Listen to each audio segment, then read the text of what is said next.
Hey guys, reviewing something a little out of my normal today. We're reviewing one of these Cima Fixed Blade knives. I saw this at Gearbest and I was kind of like, hey, send me one of these. I want to check it out. And to be honest, I kind of thought I was asking for it really just to kind of make a mockery of the knife and just kind of like, hey, look at this piece of crap, and and then I got it home and it's not terrible. It's not great, but it's not terrible. It's a lot of good things here, and that's one of the things that amazes me is oftentimes with these foreign-made knives is they get something so right, but they just can't pull it together. And I just wish like some of the good things from this some American companies would kind of pick up on. So this thing is an Esee 8 fixed blade knife that comes in a nice Kydex sheath that is shot across the table, and you can see just from looking at it right off the bat, it's kind of a weird shape, weird little bat wing design there. Very thick stock on this. I mean, obscenely thick. It kind of like almost has me blushing. It's so thick.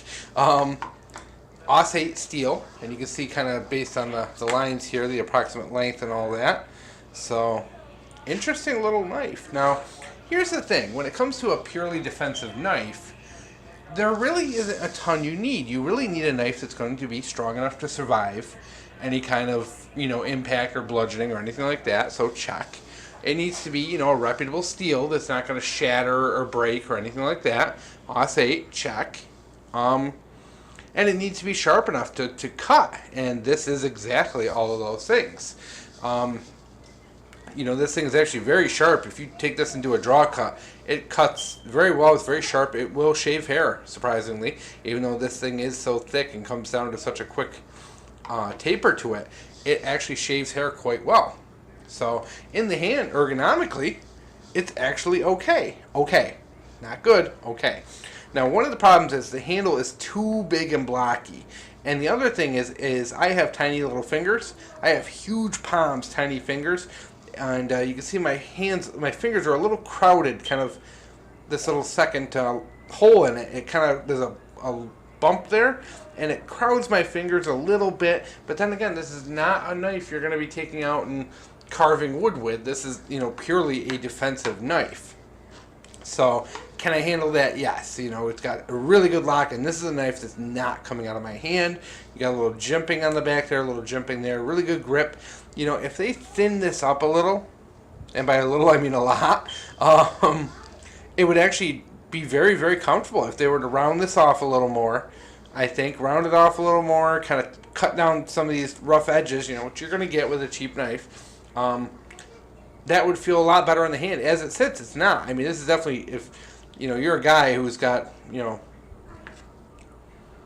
pretty, like you don't have gigantic hands, this will probably hold very well. Now this thing it's very big, it's very heavy, it's got that weird bat wing shape, so you can do, if you were using this, you could definitely use it for those kind of draw cuts, and then you think about this, if you were to use this in a defensive situation, just do that little snap cut, at someone's arm, that tip is actually very, very sharp. And let me see if I can find something real quick here. Okay, here's a piece of wrapper from an ornament. It's actually very, very sharp. And that ripped, but it's actually sharp, believe it or not. Alright, so let's move on to the sheath. The one thing that they got 100% right. I dream of the day I can buy a nice American-made knife that's a good quality knife and a good sheath. This sheath is literally perfect. And it's not perfect in fit and finish, but it is literally perfect in how this carries. I can carry this big, ugly knife on my belt, and I forget it's there, believe it or not, guys. And that's amazing considering how heavy this thing is, and how big and bulky and long. And it's because they did something very, very right with the sheath. Oftentimes when, especially a lot of American knives, they tend to just never get the depth right. And in this knife, they kind of have it where there's a little bit coming down below your, your belt, but a majority of it is up. But you also have enough of a standoff here where if you got a little bit of love handle, that isn't going to be digging into it.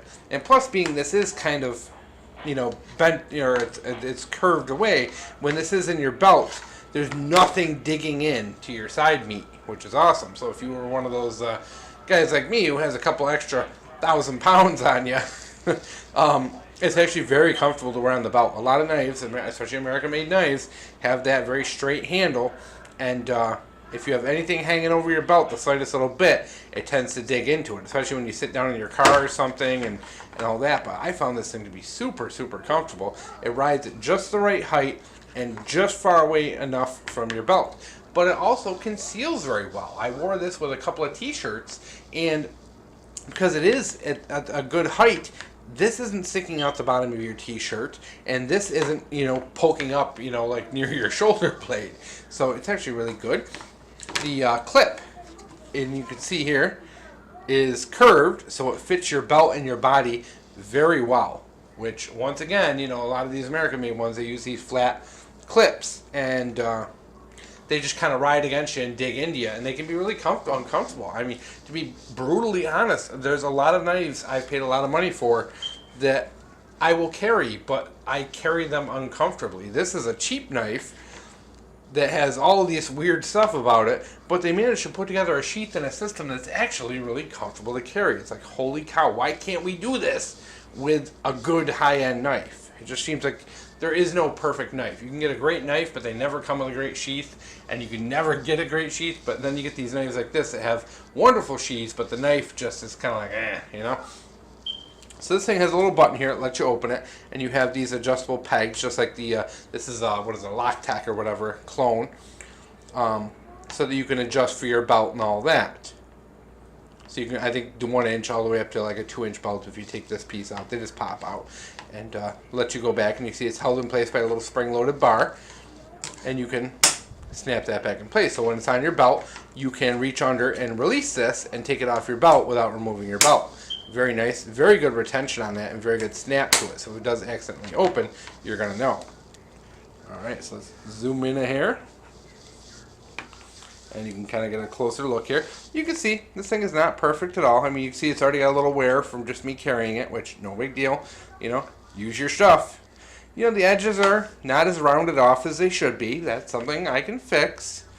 But it doesn't cut into me anywhere, which is important. It's riveted. It's got the little drain hole in the bottom here. It's the clip is held in place by 2 Chicago screws. You got that little bit of a thumb ramp there as well, so you can, and this thing it's got very good retention. It's definitely not gonna go flying off. So, all right, let's take a little bit closer. You can see you have this very interesting finish on the blade. It would be almost similar to like Kershaw's Black Wash is what it reminds me of, but a very nice kind of clean edge to it. The grinds for what this is are fairly even. I say mostly even. The hand, like I said, the handle could definitely use some work. The shape of it, all that, but the texturing on it's really nice. This kind of inlay texturing here is actually very decent. You could definitely add some weird wraps or lanyards or whatever, and it's something that may happen eventually with this knife because there is some screws here. This may lose its scales and may get replaced with something a little thinner. It may happen. It's a possibility.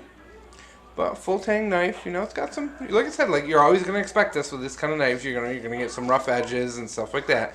But is this a servable defensive knife? Absolutely. I would have zero problem bringing this into a knife fight. I mean, not only is it sharp enough and tough enough, but it carries well.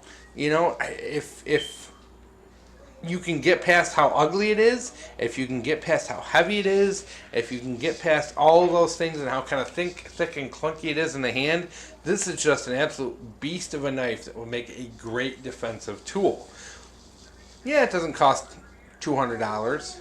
It's cheap. But in the end, defensive tools are a whole different league than everything else. You want something that's a decent stainless steel that won't rust. Especially if you're going to carry it every day. You want something that's tough, that's not going to break, that doesn't have a really thin edge. All these things kind of into one. And I think they really did a good job and impressed me for what this is.